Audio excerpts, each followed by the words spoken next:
Mari sama-sama kita hadiahkan kepada baginda Rasulullah Sallallahu Alaihi Wasallam dengan memperbanyak membaca sholawat kepada beliau. Mudah-mudahan kita nanti umat yang tergolong mendapatkan syafaat yaumil qiyamah. Amin ya rabbal alamin. Tentunya yang sama kami hormati yakni Bapak BKM dan Najib Masjid Nurul Huda. Tentunya salam ta'zim kami kepada para jamaah, bapak-bapak, ibu-ibu, orang-orang tua kami, adik-adik remaja-remaji. Tentunya salam bangga saya kepada Ustaz Syukri Hasibuan SOSI yang telah hadir bersama kita pada malam yang berbahagia ini. Tentunya mudah-mudahan di bulan Ramadan ini kita mendapatkan yakni sebuah gelar la'allakum tattaqun. Para jamaah yang insya Allah dirahmati Allah Subhanahu wa Ta'ala, tak terasa bahwasanya malam ini adalah malam ke-25 Ramadan. Kalaulah bulan Ramadan itu terdiri dari 30 hari dalam satu bulan, maka kurang lebih 5 hari lagi Ramadan itu bakalan meninggalkan kita. Kalaulah Ramadan itu terdiri dari 29 hari, maka sekitar 4 hari lagi Ramadan itu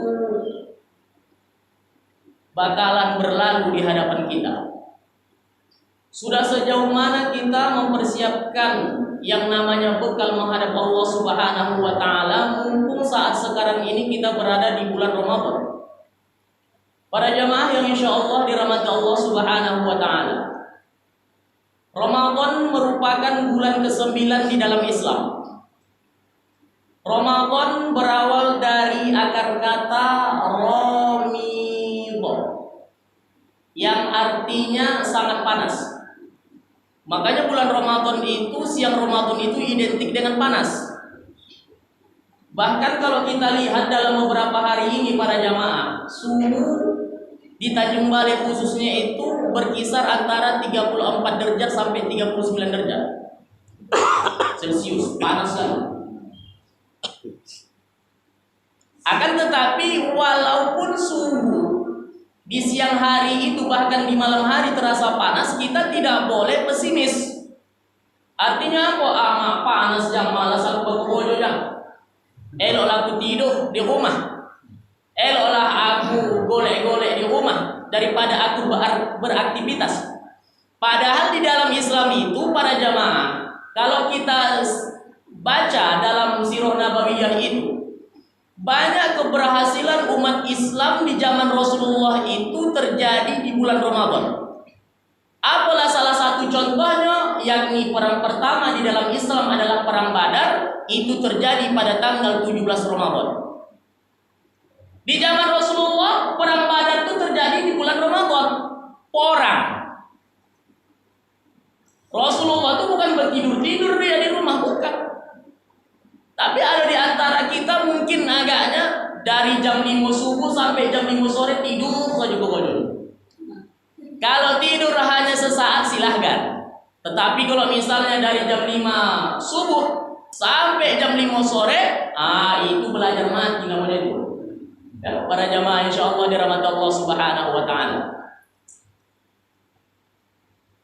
Imam Suyuti mengatakan bahwasanya bulan Ramadan itu adalah bulan membakar. Apa yang dibakar di situ? Yakni dosa-dosa kita. Makanya dalam hadis, qala Rasulullah sallallahu alaihi wasallam, berkata Rasulullah sallallahu alaihi wasallam, man shoma Ramadan wa ihtisaban ghufira lahu ma taqaddama min dzambi. Barang siapa yang berpuasa di bulan Ramadan mengharapkan pahala dari Allah Subhanahu wa Ta'ala supaya dosa-dosa dia diampunkan Allah, maka hendaklah ia berpuasa di bulan suci Ramadan. Para jamaah insya Allah rahmat Allah, dalam 1 tahun itu terdiri dari berapa bulan? 12 bulan. Mungkin agaknya 11 bulan nih kita banyak dosa gitu, baik kepada Allah, baik kepada manusia. Akan tetapi coba dulu di bulan Ramadan ini kita hapus dosa kita itu, salah satunya lewat puasa. Para jamaah insya Allah dirahmati Allah Subhanahu wa taala, dosa yang diampunkan Allah di sini adalah dosa-dosa yang tidak bersangkut paut dengan syirik. Tapi kalau dosa syirik itu, insyaallah harus banyak bertobat lagi kepada Allah Subhanahu wa taala.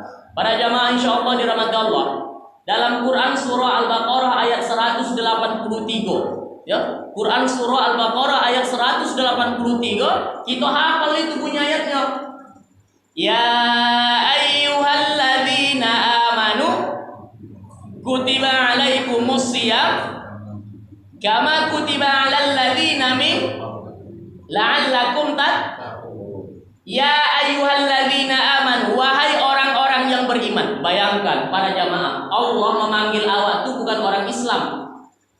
Allah memanggil umat itu bukan karena manusianya, akan tetapi dalam Quran surah Al-Baqarah itu, ya ayyuhalladzina amanu, wahai orang yang beriman. Beriman sudah barang tentu dia Islam. Islam belum tentu dia beriman. Makanya banyak di luar sana. Kalau kita tengok KTP-nya Islam, Islam KTP. Tapi mohon maaf, makan pocong juga dia di siang Ramadan. Minum aqua juga dia di siang Ramadan. Makanya orang yang bisa melakukan puasa di bulan Ramadan itu diperuntukkan bagi orang yang beriman. Kalau awak tidak menengok para jamaah, ya, kalau awak tidak menengok orang Muslim, tengoklah sewaktu, yakni sholat Idul Fitri. Tapi kalau anda menengok orang beriman, tengoklah sholat 5 waktunya, terutama sholat subuh. Kalau orang Muslim nanti kita tengok, orang Islam kita tengok, Idul Fitri, Idul Adha, ya tak kita kuat, pun berdatang ke masjid. Para jamaah syahramat Allah, makanya beruntung kita. Nah, dikarenakan imanlah kita berjumpa di masjid yang kita cintai. Karenakan iman kita berjumpa, dan dikarenakan imanlah kita meninggal dunia. Para jamaah insyaallah dirahmati Allah Subhanahu wa taala. Ya ayyuhalladzina amanu, wahai orang-orang yang beriman, kutiba alaikumus syiyam, diwajibkan atas kamu berpuasa. Siapa yang mewajibkan berpuasa? Allah. Berarti puasa Ramadan itu hukumnya wajib. Wajib di sini wajib apa? Apakah fardu ain atau fardu kifayah? Fardu ain, wajib tiap-tiap orang. Kama kutiba 'alal ladzina min qablikum, sebagaimana diwajibkan orang sebelum kamu. Oh, berarti sebelum umat Nabi Muhammad ada yang sudah diwajibkan Allah puasa. Siapa itu? Ya, salah satunya kita tengok di dalam riwayat-riwayat itu, Nabi Nuh alaihi salam ketika dia keluar dari kapalnya itu tepatnya di bulan Ramadan. Maka Nabi Nuh alaihi salam berpuasa di Ramadan pada waktu dia keluar dari kapalnya. Ada Nabi Daud alaihi salam berpuasa seumur hidup, dia puasa. Sehari puasa, sehari tidak, sehari puasa, sehari tidak, sehari puasa, sehari tidak. Andai katalah, mohon maaf, kita hidup di zaman Nabi Nuh zaman Nabi Daud alaihi salam, sanggup tidak kita puasa seperti itu? Tidaklah, sedangkan 30 hari saya Pak Ustaz aku mau budi diam-diam. Para jamaah insyaallah rahmat Allah Subhanahu wa taala. Nabi Isa alaihi salam, orang tuanya berpuasa, yakni Maryam, puasa Maryam, selain tidak makan tidak minum, puasa Maryam itu tidak berbicara sewaktu puasa. Makanya umat-umat terdahulu itu kalau dia berpuasa sangat sulit, sangat luar biasa puasa mereka. Kalau kita hanya 1 bulan dalam setiap tahun, itu pun terkadang mohon maaf masih ada di antara kita nih yang tak berpuasa. La'allakum tattaqun, supaya apa kamu puasa? Dapat gelar. Apa gelarnya? Takwa. Gelar yang paling tinggi yang diberikan Allah bukan gelar profesor doktor, bukan. Gelar yang paling tinggi di muka bumi ini, gelar yang paling tinggi diberikan Allah kepada manusia itu bukan dikarenakan dia kaya, bukan. Tapi gelar yang paling tinggi diberikan Allah kepada manusia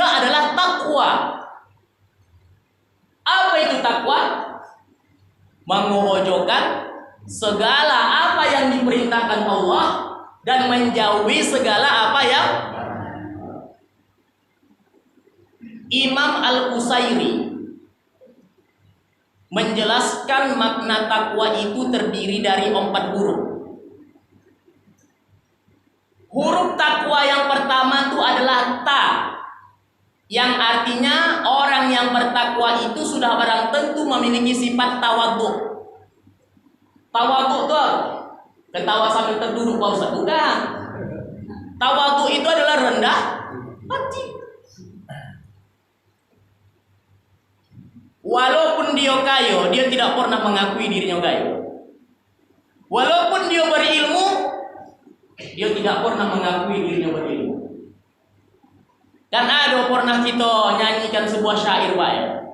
Bila diri ingin dikenang, semailah benih di tengah sawah, bawalah ilmu padi di ladang, makin berisi tunduk ke bawah.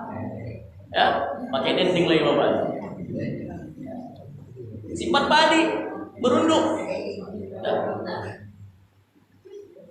Jauhi sifat mengaku pandai, angkuh dan sombong menepuk dada. Ingat petua penyu di pantai, telur beratus namun tak bangga. Luar biasa tuh syairnya itu. Kok zaman anak sekarang mana hafal lagi tuh, cinta satu malam, oh indahnya. Para jamaah, orang yang takwa itu sudah barang tentu memiliki sifat tawadhu. Dia tidak pernah mengakui dirinya adalah hebat. Dia tidak pernah mengakui dirinya adalah orang yang paling kaya di muka bumi ini. Tak pernah diakui diri seperti itu. Makanya kita kalau memiliki sifat yang seperti itu, insya Allah sudah terkategori sebagai orang yang takwa. Yang kedua kata Imam Al-Qusairi, huruf yang kedua dari takwa itu adalah qaf. Apa itu? Qanaah. Apa arti qanaah? Sifat rela menerima. Walaupun Allah Subhanahu wa ta'ala memberikan rezeki kepada setiap manusia itu, dia tidak pernah mengambil hak orang lain. Dia merasa cukup atas apa yang diberikan Allah kepada dia. Ingat zaman sekarang kan, mohon maaf para jamaah, hak tubuh awak pun mohon maaf awak aniaya juga. Sudah Allah berikan malam itu sebagai tempat istirahat awak, mohon maaf awak pun di malam hari berkokojo juga. Padahal Allah Subhanahu wa ta'ala memberikan malam hari itu sebagai tempat istirahatnya manusia. Walaupun Allah Subhanahu wa ta'ala menciptakan malam sebagai tempat kita beristirahat, bukan barang tentu kita hanya tidur-tidur juga, bukan. Akan tetapi sholat juga lah, sholat tahajud. Ya. Nah, huruf yang ketiga adalah waw. Waw itu warok. Apa itu warok? Berhati-hati. Setiap ucapan yang dikeluarkannya itu fakir qabla an ta'zam. Dipikirkannya baru diucapkannya. Ini kan kebanyakan manusia, mohon maaf, baru ucap dia baru dipikirkan. Nah, ini paling bahaya tuh.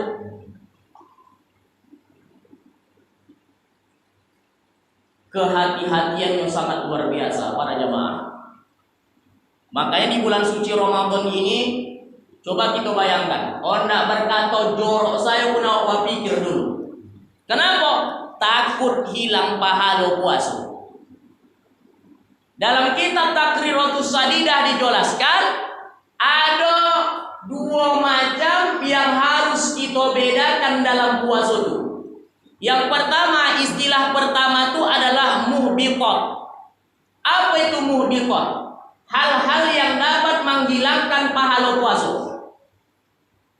Apalah contohnya yang dapat menghilangkan pahala puasa? Puasa juga akan tetapi memfitnah orang. Nah, ini hilang pahala puasa. Puasa juga tapi apa? Marah-marah. Puasa juga tajassus, mencari-cari kesalahan orang. Puasa juga tapi memfitnah.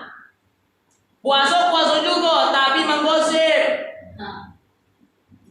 Memang sah puasanya tapi hilang pahala. Kalau sudah hilang pahala ngapa ya puasa? Maka kata orang Cina itu lu gila kata-kata. Lu gila kata. Istilah yang kedua, muftirat. Apa itu muftirat? Hal-hal yang dapat membatalkan puasa. Udah tahu lah apa yang dapat membatalkan puasa. Salah satunya sewaktu puasa makan awak atau budi buat diam-diam batal puasa. Kalau sudah batal puasa wajib qadha atau para jamaah insyaallah rahmatullah subhanahu wa taala, jangan pernah kita hilangkan pahala puasa. Yang terakhir, huruf yang terakhir takwa itu adalah ya. Apa itu artinya? Yakin. Apapun yang ditakdirkan Allah kepada kita, yakinlah itulah yang terbaik. Pembahasan kita kali ini hanya amalan yang saya sampaikan.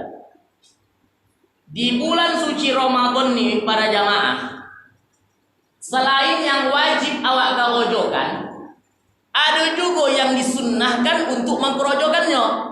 Amalan sunnah yang disunnahkan Rasulullah untuk awak kerojokan.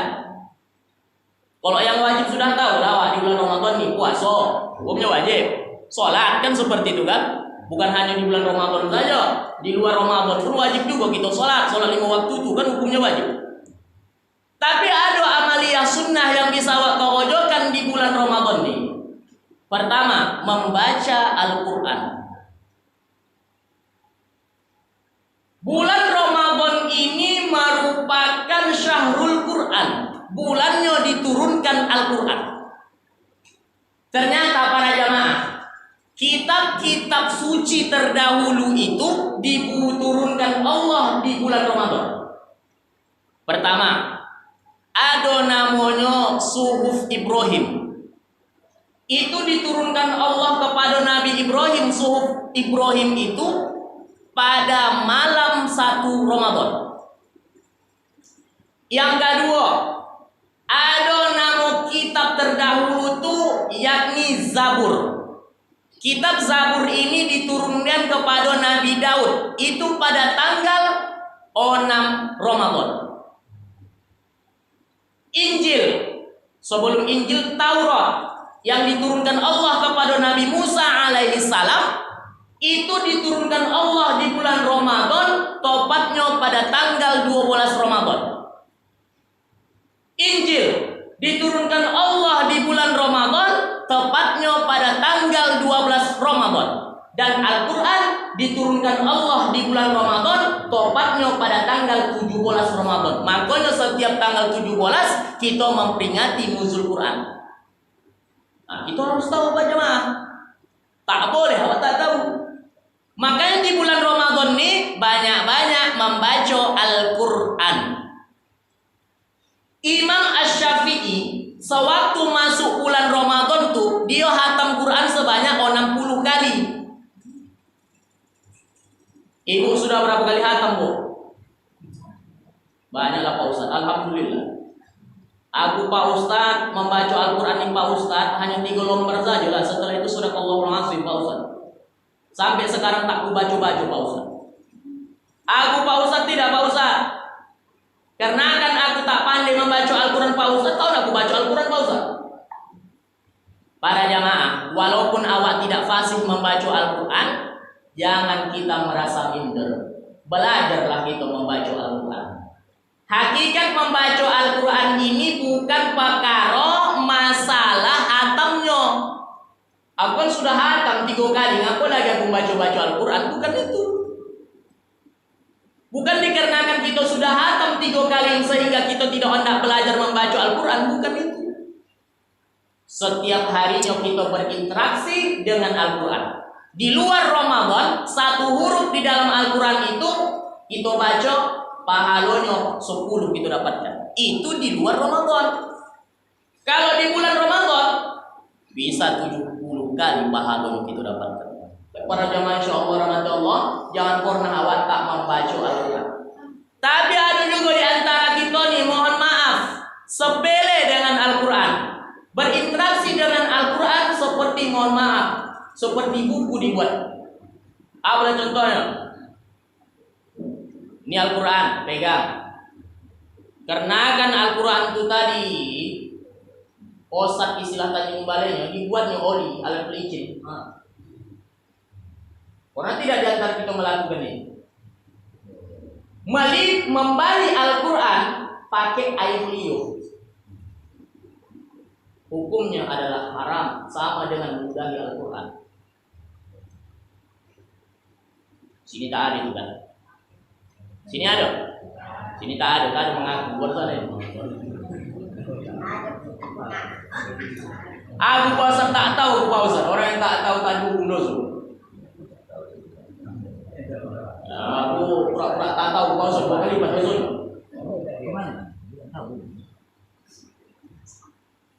Itu di dalam kitab Ya Ayyuhal Walad itu dijelaskan. Al-Quran. Sama dengan meludahi. Apalagi melipat sampai kono hurufnya, sampai kono ayatnya. Itu tak boleh. Dikhawatirkan bakalan merusak ayat Al-Quran. Kalau ada di antara kita ini udah lihat, jangan dibuat lagi. Bertobat sama Allah, jangan awak buat lagi. Apa lagi? Meletakkan Al-Quran di atas lantai. Letakkan Al-Quran di atas lantai tanpa alas.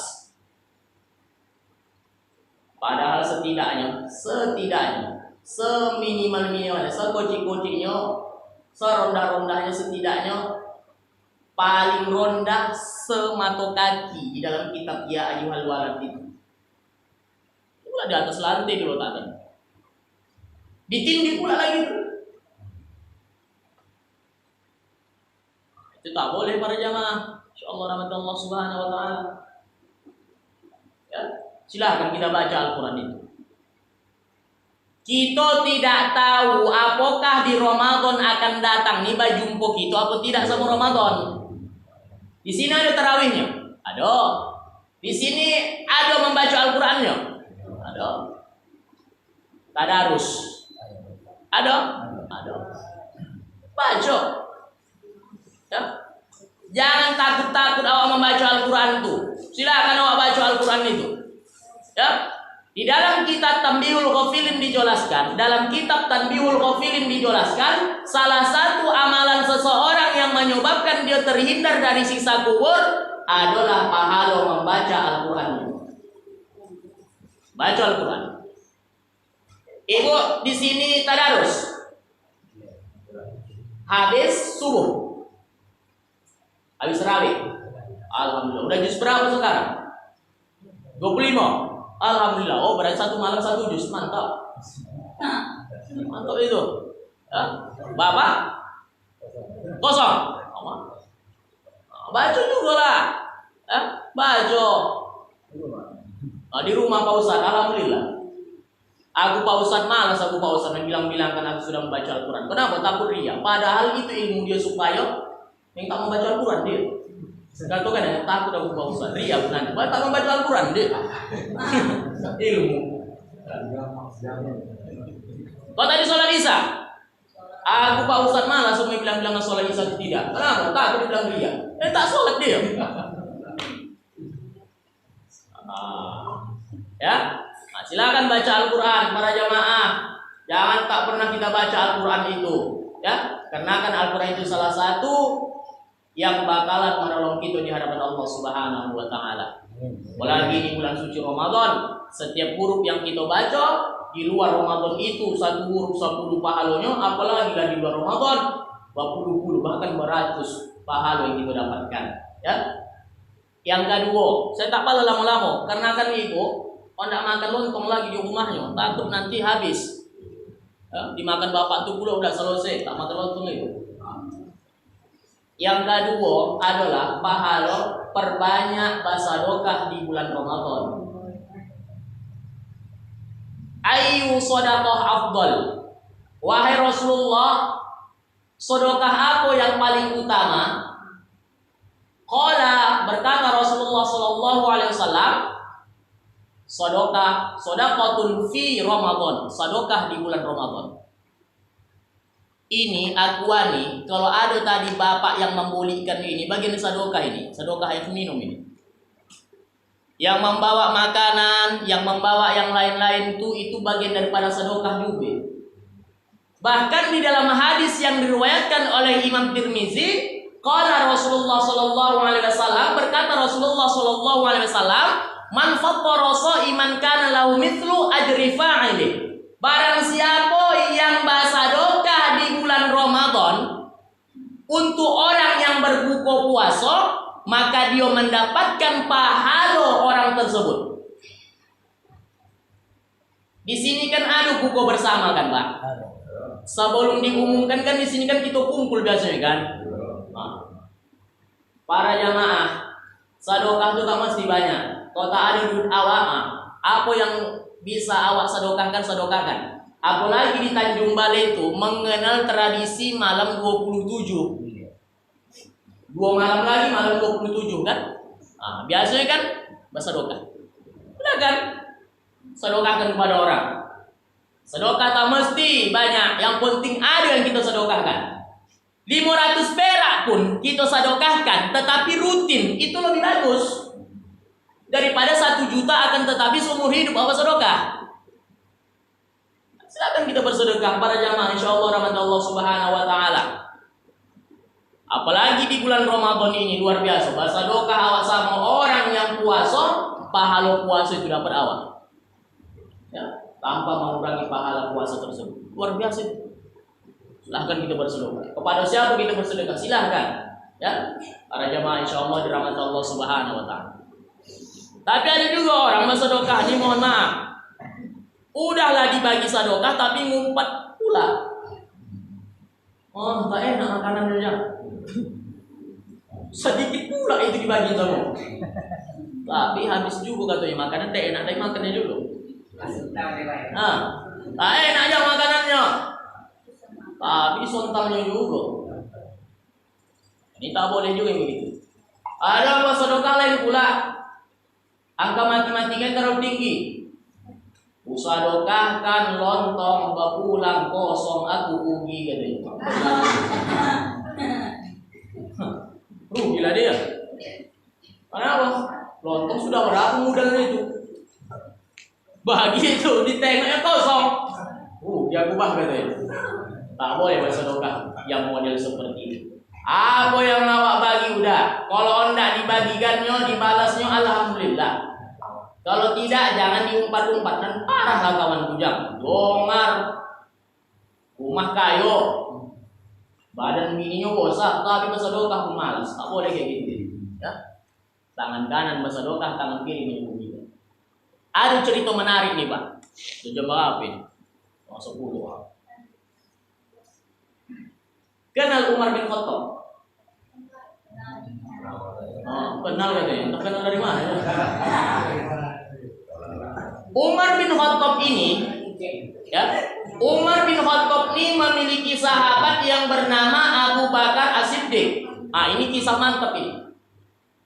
Jadi pada waktu itu Umar bin Khattab ini mendatangi rumah Abu Bakar setelah melaksanakan sholat asar. Kotuklah pintu oleh Umar bin Khattab. Begitu diketuk pintu rumah Abu Bakar, dibukalah itu pintu. Ternyata yang membuka pintu itu adalah istri Abu Bakar. Apa kata Umar? Mana Abu Bakar? Lalu istri Abu Bakar mengatakan, tadi dia sholat asar berjamaah, tapi sampai saat sekarang ini belum pulang. Oke lah, kata Umar.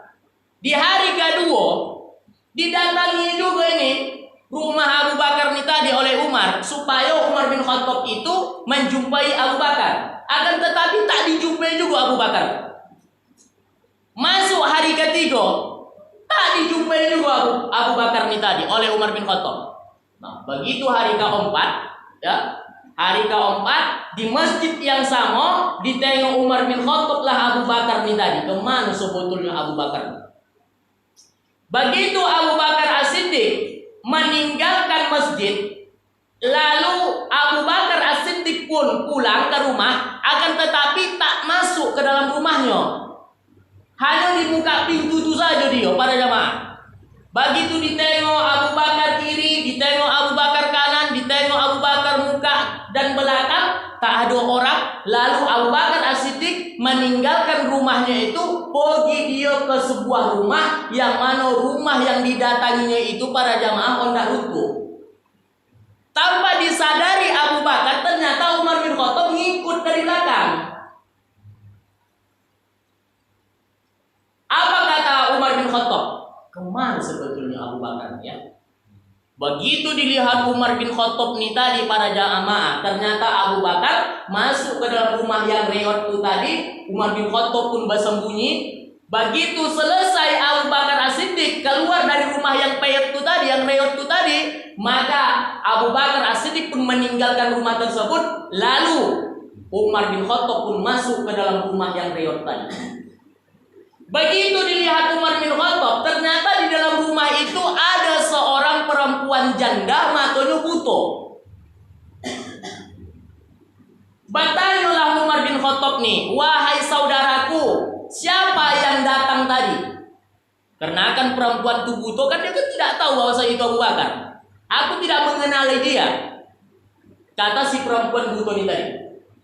Lalu si perempuan itu bertanya, lalu Umar bin Khattab kembali bertanya kepada perempuan itu, apa yang dilakukan laki-laki itu di rumah kau? Maka si perempuan itu menjawab, itu luar biasa si laki-laki itu. Kenapa? Kata Umar. Karena kan ketika si laki-laki itu masuk ke dalam rumahku, dibereskannya semua rumahku, dibersihkannya rumahku, dirapikannya isi dalam rumahku ini, dan sebelum dia meninggalkanku, dia memasakkan makanan untukku. Itulah digerojokannya setiap hari. Mendengar cerita ibu yang buta ini tadi, nangis Umar bin Khattab. Apa kisah yang bisa kita ambil dari cerita singkat antara Abu Bakar dengan Umar? Walaupun awak hebat, walaupun awak kaya, walaupun awak mendapatkan pangkat yang begitu tinggi, jangan pernah kita untuk tidak berbagi kepada manusia. Ada orang yang membutuhkan, tolong, walaupun orang tersebut non-muslim. Ini tidak, ngapa ikut tolong dia? Karena kan tak satu pengajian samuku. Ngapa ikut tolong dia? Dia kan kemarin sewaktu dia pesta tak diundangnya aku. Nah, ini bahaya juga yang begini para jamaah. Nah, jadi silakan banyak-banyak baca doa. Yang ketiga, selain banyak baca doa hawa di bulan Ramadan ini, semakin banyak pula lah awak melakukan amalan sunnah yang ketiga ini. Apa? Memperbanyak sholat sunnah. Sholat yang paling tinggi pahalanya itu nomor 1, sholat 5 waktu. Sholat wajib itu paling tinggi itu pahalanya itu. Karena kan wajib. Urutan yang kedua adalah sholat rawatib. Sholat rawatib itu bahasa Tanjung Balenya qobliyah ba'diyah. Itu tinggi pahalanya itu. Setelah itu barulah sholat tahajud, sholat witir, sholat tarawih, sholat duha, sholat hajat, ataupun sholat yang lain. Sholat tarawih dia, akan tetapi ba'diyah isah ditinggalkannya, sama sajalah dia diibaratkan seperti mengambil emas, akan tetapi meninggalkan permata. Padahal ba'diyah isya itu lebih tinggi pahalanya daripada sholat tarawih. Jadi silakan perbanyak melaksanakan sholat sunnah gitu di sini para jamaah. Ada sholat yang khusus dikerojokan di bulan Ramadan. Itulah dia sholat tarawih. Karena kan sholat tarawih ini tak bisa kerojokan di luar Ramadan. Kau nak sholat apa kau? Aku Aku nak sholat tarawih. Rupanya ini bulan Ramadan. Tidak, aku seumur hidup melaksanakan sholat tarawih. Ini salah juga kayak gini. Ya. Terlalu kerajinan kali para jamaah insyaallah rahmat Allah Subhanahu wa taala. Perbanyak melaksanakan sholat-sholat sunnah. Salah satu manfaat daripada sahur yakni sebelum awak makan sahur projokan sholat tahajud itu para jamaah. Padahal 2 rakaat. Sholat sunat hajat, sholat sunnah wudu, perbanyak sholat sunnah. Ya, para jamaah insyaallah rahmat Allah Subhanahu wa taala. Karena kan amalan sunnah ini bagian daripada penyempurna ibadah wajib. Orang bisa melaksanakan ibadah wajib, tapi tak semua orang bisa melakukan yang sunnah. Makanya kerjakan juga yang sunnah, akan tetapi jangan pernah kita tinggalkan yang wajib. Ya, para jamaah insyaallah rahmatullah. Ada juga jamaah ini sekarang kayak gini. Sholat tarawih koncang, tapi sholat isya tidak. Sholat isya tak nampak batang hidungnya, tapi kalau sholat tarawih tak boleh juga begitu tuh. Sholat isya kawajokan, sholat tarawih kawajokan dulu. Yang terakhir, ya, yang terakhir. Saya tak pala lama-lama. Datang karang makanan sahur gitu pulang lagi tuh. Yang terakhir adalah ini adalah malam ganjil, malam ke-25. Ya, malam ke-25 ini. Malam besok, malam ke-26, malam lusa, malam ke-27 kan begitu. Setiap malam ganjil nih, yakni perbanyaklah kalau bisa iktikaf gitu di masjid. Sini tak ada iktikaf. Kalau perlu ribuan iktikaf, entah malam 27 nyoke ataupun malam 29 para jamaah. Kenapa? Karena kan kalau kita beriktikaf, insya Allah dosa-dosa kita diampunkan oleh Allah Subhanahu wa taala. Perbanyak iktikaf di masjid. Setelah itu apa saja kau wajiban Pak Ustaz? Tidur Pak Ustaz di masjid? Bukan, beribadah. Perbanyak zikir kepada Allah, perbanyak sholawat kepada Rasulullah. Setelah itu melakukan amalan-amalan sunnah, beristighfar kita kepada Allah. Mungkin selama ini banyak dosa-dosa awak di bulan-bulan Ramadan tuh. Ya, pada jamaah insyaallah rahmat Allah Subhanahu wa taala. Berburu malam Lailatul Qadar. Ya, berburu malam Lailatul Qadar. Jadi para jamaah insyaallah rahmat Allah Subhanahu wa taala, perbanyak amalan-amalan sunnah itu, ya. Jadi menurut saya sampai sini saja pembahasan kita. Karena kan kalau panjang-panjang nanti masuk telinga kiri, keluar telinga kanan. Ya. Aku Pak Ustaz, insya Allah dapat dulu Pak Ustaz. Tapi itulah apa itu? Aku sifat M ini pula lah Pak Ustaz. Apa M? Malas. Sifat malas. Sifat mengantuk. Karena kan ibu ini tadi pun dapat makanan ini kayaknya ini makanya mengantuk. Udah konyang. Inilah yang paling bahaya konyang nih. Kenapa? Kalau sudah perut kotak mata konduk. Itu dia. Kalau perut kotak mata konduk. Makanya ada istilah astuti asal tuduh tidur. Jadi para jamaah insyaallah rahmatullah subhanahu wa taala, mungkin ini saja pembahasan kita pada malam yang berbahagia ini. Saya datang kemari bukan hanya sekedar mengatasnamakan lembaga organisasi Majisda, akan tetapi saya mengatasnamakan penyuluh agama saya. Ya? Karena kan hampir 1 bulan kita tak berjumpa, hanya kita kita berjumpa kan.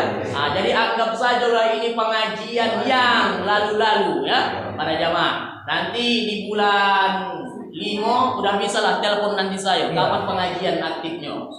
Jadi pada jamaah insyaallah rahmatullah subhanahu wa taala tetap semangat walaupun hari ini sangat panas, malam ini sangat panas, akan tetapi hati kita selalu dingin ya para jamaah. Jangan pernah kita tinggalkan ibadah-ibadah wajib, begitu juga yang sunnah. Mungkin ini saja yang bisa sampaikan. Mudah-mudahan bermanfaat. Kalau ada kata-kata saya yang salah dalam berucap, kalau ada tingkah laku saya yang salah dalam berbuat, maka dari itu mulai kiranya diberikan kemaafan. Jadi, wassalamualaikum